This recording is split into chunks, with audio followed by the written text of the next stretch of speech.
Bueno, me imagino que habrán pensado 1.000.000 de preguntas. Y yo voy a tomar nota de las preguntas para poder después decirle, esto lo vimos. Bueno, ¿con qué quieren empezar?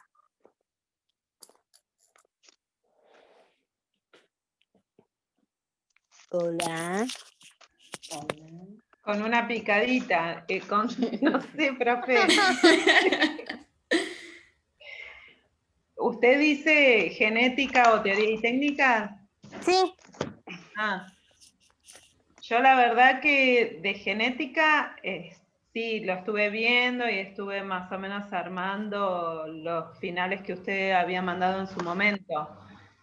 Preguntas nuevas no, pero de teoría y técnicas, por ahí lo último, eso lo de Analía, que estuvimos viendo la última clase.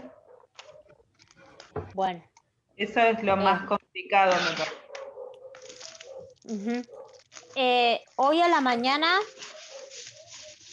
fui en algunos puntos sobre el texto de Analía, sí. Y aparte en una página que estaba medio borrosa cuando vi otra vez a escribir algunas cosas.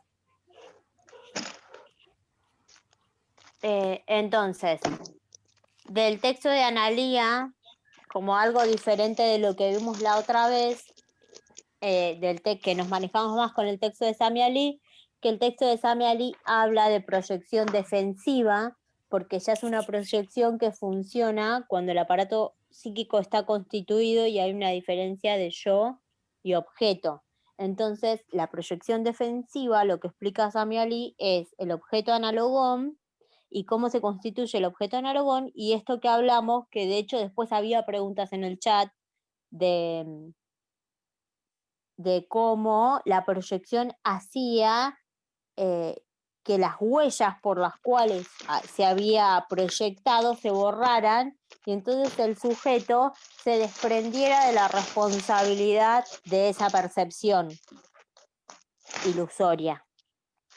Entonces yo lo que hice fue marcar algunas partes del texto de Analía donde habla de eso. ¿Sí? Y básicamente esto, la proyección defensiva que habla Sami Ali, donde explica todo el mecanismo, la constitución del analogón y también explica cómo funcionan el proceso primario y el proceso secundario anudados para esa deformación de la realidad. Y ahí dice bien identificación narcisista o que el mundo funciona como una extensión del yo. ¿Sí? ¿Por qué? Porque la identificación que se genera para elegir el objeto analogón en el exterior tiene que basarse en esa indiferenciación del yo y no yo, primera, que funciona con el proceso primario, a instancias de la proyección no defensiva. ¿Sí? Todo eso Analía lo explica mejor, porque Analía explica las dos proyecciones por separado. Explica la proyección no defensiva y la proyección defensiva. Cuando dice actividad proyectiva, y está hablando de la proyección no defensiva, y cuando dice producción simbólica, está hablando de la proyección defensiva, de lo que después va a ser cuando está constituido el aparato psíquico. Entonces, como lo marca bien y va haciendo la contraparte de a qué se refiere cada una, lo que hace Sami Ali es juntar las dos y dar por resultado el mecanismo defensivo de la proyección, que es lo que generalmente conocemos. Y al final del texto de Analía, lo que hace es decir por qué nosotros podemos, a través de los test con los que trabajamos todo este tiempo, todos los test que vimos, familia, HTP, lo que vimos de la proyección del dibujo infantil y demás, Hammer, el de los colores, bueno, todos los que estuvimos viendo, ¿por qué es que podemos decir que ahí hay proyección? Porque hay una producción del sujeto donde nosotros recurrimos a partir de elegir determinada consigna y de recortarla bien y apuntarla bien y ¿cuál es la palabra? Tomar bien el test y demás, estamos diciendo que vamos a implicar que el sujeto responda y pueda justamente producir algo que implique la no diferenciación entre el yo y el objeto, y recurrimos a esa instancia donde lo que produce sea una extensión de su yo sobre el papel, sobre un dibujo, sobre un color, ¿sí? Y lo que decimos es que el sujeto puede tomar y puede justamente ahí plasmar aspectos constitutivos de su yo, como una extensión narcisista. A eso es lo que apelamos con las técnicas. Eso básicamente resumen. ¿Se entendió? Sí. Sí, profe. Bueno, de ahí un montón de complejidades, porque todo el texto de Analía, si ustedes le prestaron atención, en todo el texto, todas las páginas desarrollan un concepto nuevo. Un concepto nuevo no, un concepto psicoanalítico. Entonces, desde que empieza a hablar en torno a regresión y progresión, que son mecanismos básicos de la constitución y del funcionamiento del aparato psíquico, ya lo empieza a anudar y empieza a relacionar uno con otro, uno con otro, uno con otro, y desarrolla todos juntos, y uno tiene que poder explicar bien qué es cada uno, ¿sí? ¿Qué es identidad de percepción? ¿Qué es identidad de pensamiento? ¿Qué es proceso regresivo? ¿Qué es proceso progresivo? Habla contenido manifiesto y contenido latente, y cómo los dos van a trabajar juntos, proceso primario y proceso secundario. Bueno, indiferenciación del yo y del objeto, y hay una instancia donde hay yo y no yo, y eso en relación a regresivamente lo que es exterior e interior, y después sí diferenciación yo y objeto, y ahí sí dice a funcionamiento predominante de las tres instancias psíquicas y demás. ¿Sí? No sé si dice representación cosa, representación palabra, no me lo acuerdo. Bueno, pero hace alguna referencia a eso cuando habla de lenguaje y simbolización. Representación cosa, no me acuerdo cómo lo menciona. Creo que dice contenido latente, pero más de eso no me acuerdo. Bueno, ese es mi perro. Yo ahí lo encontré en un archivo tipo Word, que si sirve después lo subo, que no se ve borroso ni nada. Ah, bárbaro. Porque sí estuve viendo y la verdad que hay hojitas que están borrositas. Sí, que están borrosas. Bueno, ¿quieren preguntarme algo de ahí o quieren que yo les hable? No sé si tuvieron tiempo de leerlo mucho. Yo la verdad no, profe. Si quiere, hable por mí. No sé si alguno tiene alguna pregunta.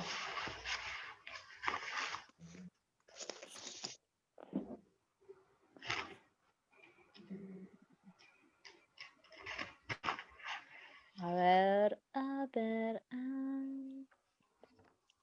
¿Cómo adoro a los profes de práctica? Yo no llegué a leerlo. Los profes de práctica son profes especiales.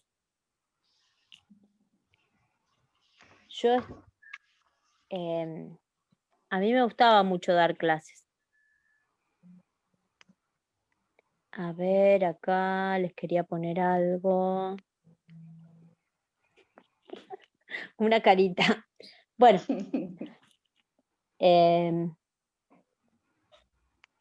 Díganme lo que ustedes quieran. ¿Cuántos que somos? ¡Pah! ¿Qué pasa? ¿O tengo que cerrar notas?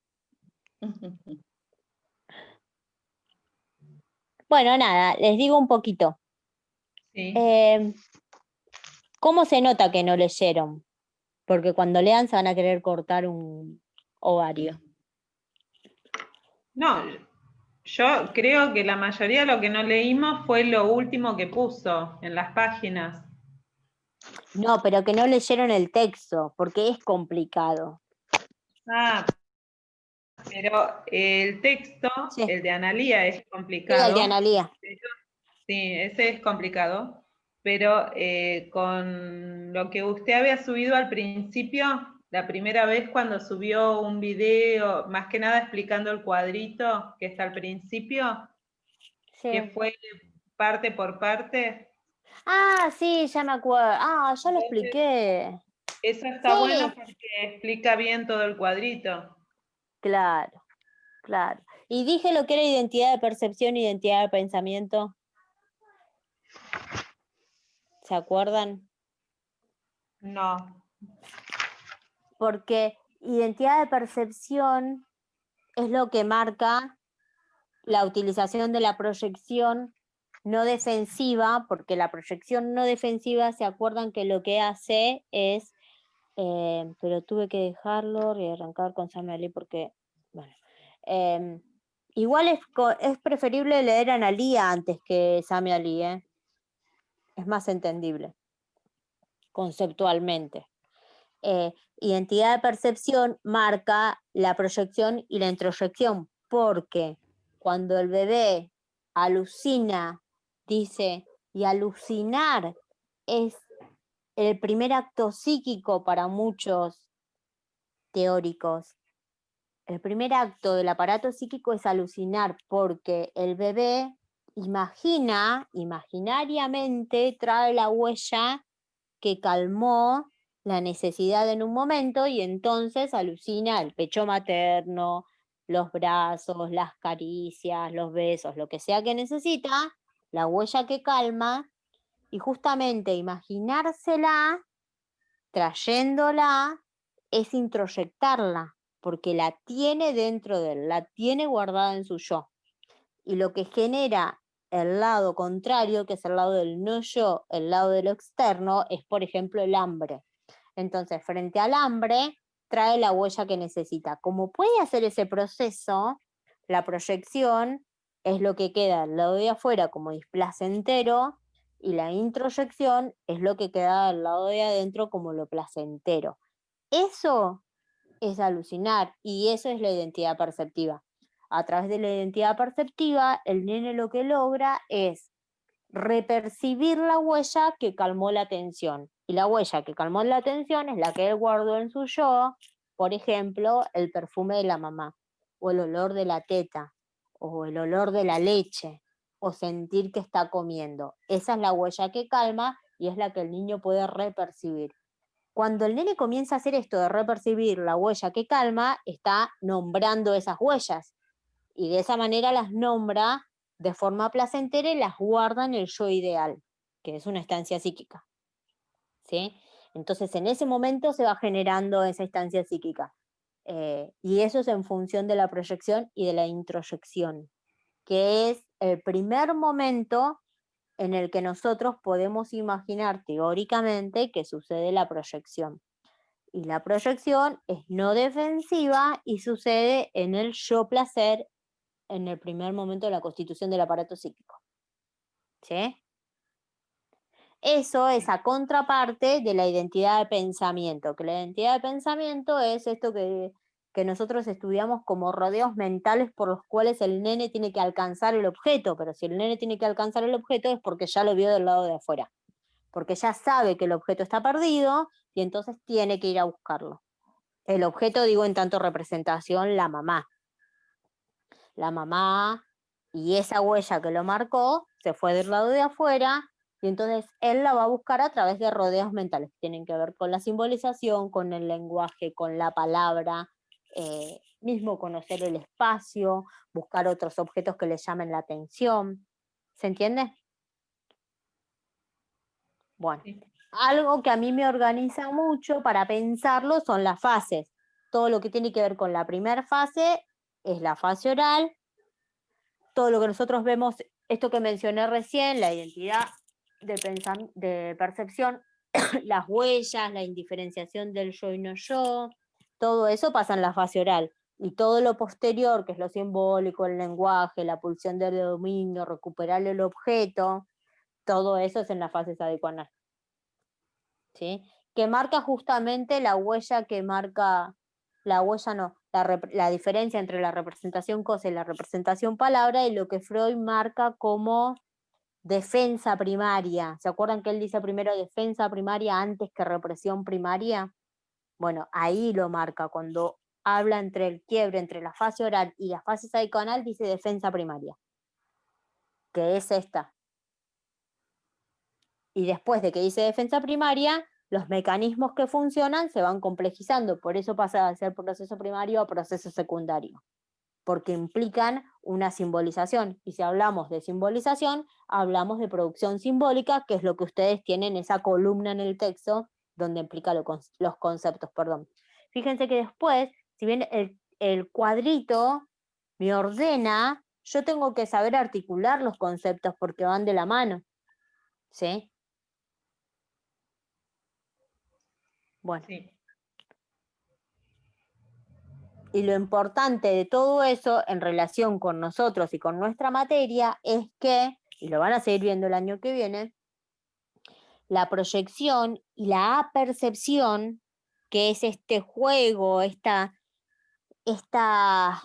cobertura, este velo que tiene el mundo en la realidad, por la cual mi yo lo percibe ilusoriamente, ese velo es el que me permite extender el campo de mi yo sobre los objetos y hacer un campo pasible de objetos yoicos, o sea, de objetos que tienen alguna conexión conmigo. ¿Pero por qué hago esto?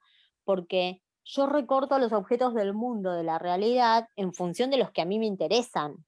Es como decir, yo voy caminando una cuadra y después me pregunto, ¿qué vi? ¿Qué olí? ¿Qué percibí? Las cosas a las que yo le presté atención de esa cuadra son las cosas a las que a mí me interesan. Pero hay un montón de percepciones posibles que puedo haber tenido y a algunas les di mayor valor y a otras no. ¿Se entiende? Entonces, por ahí percibí en esa cuadra que caminé cuántas luces funcionaban, pero no conté cuántos árboles había. No conté si había flores o no. No presté atención a si la vereda estaba rota o no. ¿Sí? Como para que ustedes se imaginen que nosotros estamos llenos de percepciones, pero a las que les prestamos atención, a los objetos que yo tomo del mundo exterior, son los que a mí me interesan, ¿sí? Yo me subo al colectivo y no presto atención al coronavirus y me limpié la mano, no presto atención a ver si está el chofer que me gusta. Boludeces así, ¿se entiende? Entonces yo focalizo cuando percibo todo el tiempo en aquellas cosas que me interesan y hay cosas que pasan totalmente desapercibidas, que son las que Freud dice quedan en el preconsciente. Por ahí yo no sé cuántas luces hay prendidas en mi casa o en la cuadra de mi casa de noche, pero si alguien me pregunta y busco un poquito para atrás, la percepción tengo seguro, nada más que por ahí no le presté tanta atención. Pero cuando yo vengo un día de noche y veo que hay menos luz de lo que yo sé que hay habitualmente, ahí lo registro. Y Freud así explica el preconsciente. Dice, es una percepción que nosotros tenemos como de costado, como si fuera en una colectora. ¿Sí? Entonces yo sé que hay cosas. Cuando veo, cuando me preguntan por eso, lo busco la huella, busco la representación que generé en algún momento y la traigo. Dice, fácilmente es asequible, fácilmente puede pasar esa barrera, esa censura que hay entre el preconsciente y la conciencia, que justamente es lo que marca el preconsciente y la conciencia, el pasaje de la representación cosa a la representación palabra, del proceso primario al proceso secundario. ¿Sí? Que son todas las cosas que están allí ubicadas en ese cuadrito que ustedes tienen. ¿Me quieren preguntar algo de eso?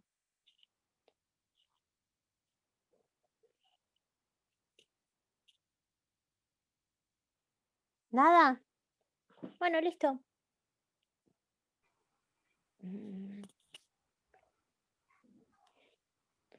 Por ahí lo que tiene Sami Ali es que explica más fácil lo que es, pero él solo explica el proceso secundario, o sea, la proyección defensiva.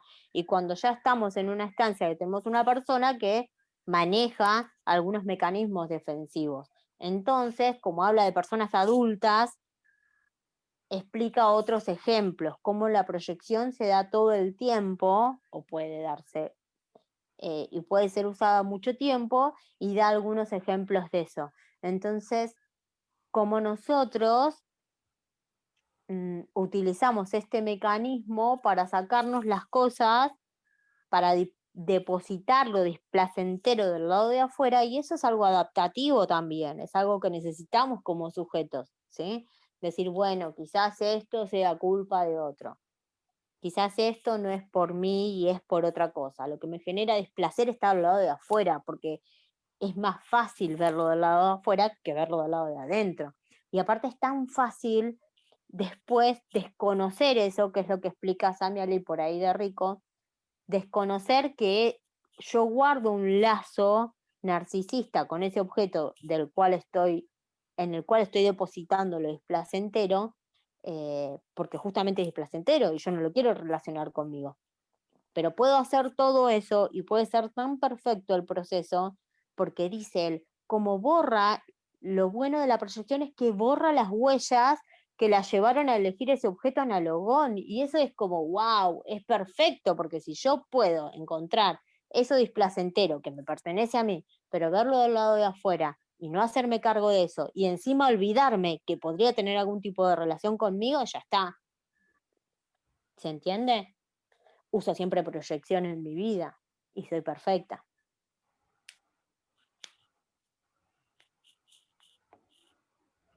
Hola. Hola. Profe, yo estaba pensando, nosotros, por ejemplo, teníamos que hacer un trabajo en contemporánea, ¿no?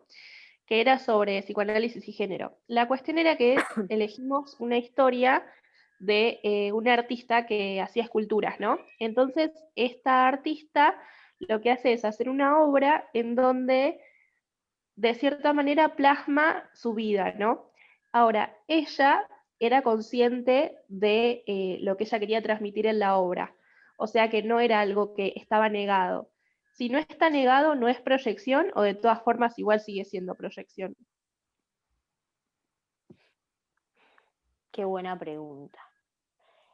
Analía habla mucho de los artistas, porque habla de la base que es siempre el nene, y cuando el nene puede hacer ese trabajo de producción, como es menos racional en el sentido del pensamiento, le es más fácil depositar en eso. Y Hammer también habla mucho de esto. ¿Se acuerdan que Hammer también habla de proyección? Entonces, los artistas utilizan mucho la proyección. Y los voy a remitir al texto, a otro concepto que vimos, que es el de sujeto para el psicoanálisis. Cuando el sujeto se apodera de los significantes que lo nombran, los utiliza.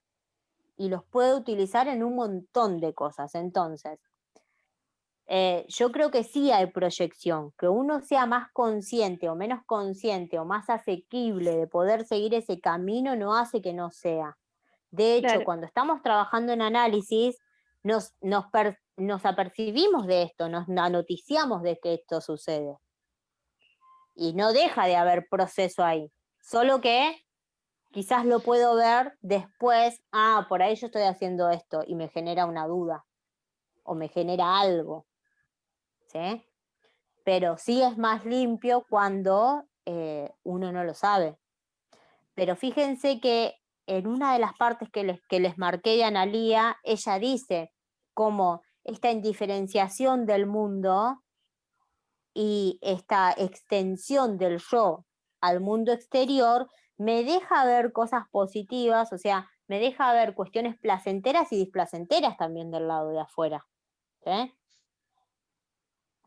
No quiere decir que no proyecto, quizás no proyecto limpio o solamente proyecto, quizás proyecto y transfiero algo, o proyecto y en algo me identifico con eso también.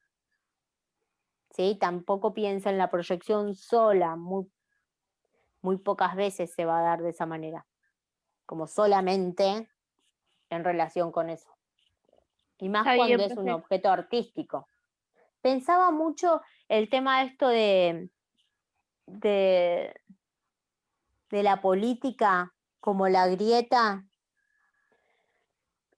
yo lo veo mucho ahí, y ahí es como más limpio, más tajante, porque es tipo, los que tienen un plan, tal cosa, y son unos vagos, y esto, y fueron a ocupar tal terreno, y fueron a hacer esto, y se ve todo lo negativo ahí, todo lo displacentero ahí, y le impide ponerse empáticamente en esa situación, más allá de que haya gente que maneje, seguramente cuestiones políticas y demás, impide al otro lado ver algo empático ahí, o ver una situación de otra manera, desde otra perspectiva, ¿se entiende? Lo mismo del otro lado. Nada, porque los que tienen guita, que no pagan impuestos, que roban igual, no sé, que no tienen en blanco a sus empleados, que te negrean o cuestiones así, ¿se entiende? Entonces, los dos polos de la grieta, supuestamente, ven todo lo negativo en el otro. Y no hay puntos intermedios. No sé si ahora pasa tanto, pero hace un par de años escuchábamos más como peleas familiares, internas familiares, de que los que eran kirchneristas y los que eran antikirchneristas y que no se podían hablar y que no se podían decir nada porque se mataban defendiendo posturas que son elecciones, pero no son nada de ellos. ¿Se entiende? No es como si yo estoy Sí, defendiendo a mi papá o a mi mamá.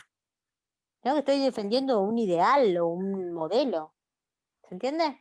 Y ahí yo lo veía muy marcado porque yo recorto esto, como todo lo negativo está del otro lado.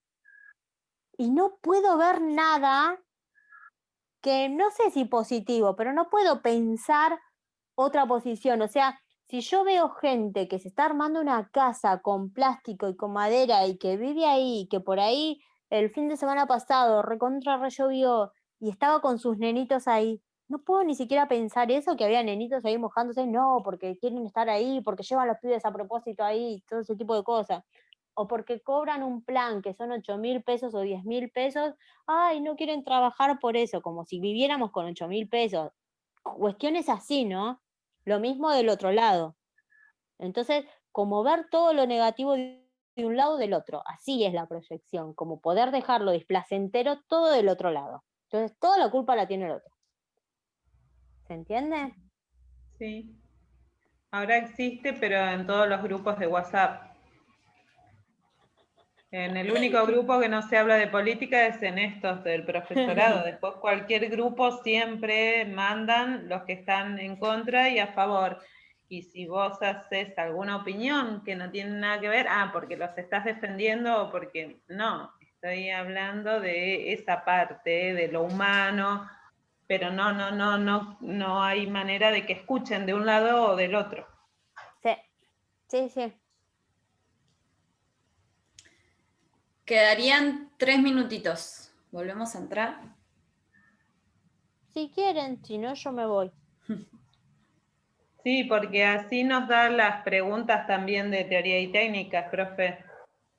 Bueno, No va a ser buena con una y mala con la otra, tiene que hacer las dos. una pregunta que me gusta mucho de acá, ¿vieron que les dije la del objeto A del otro lado, como tipo con esta te mato? Sí, Bueno, acá la con esta te mato sería la diferencia entre proyección, identificación y transferencia.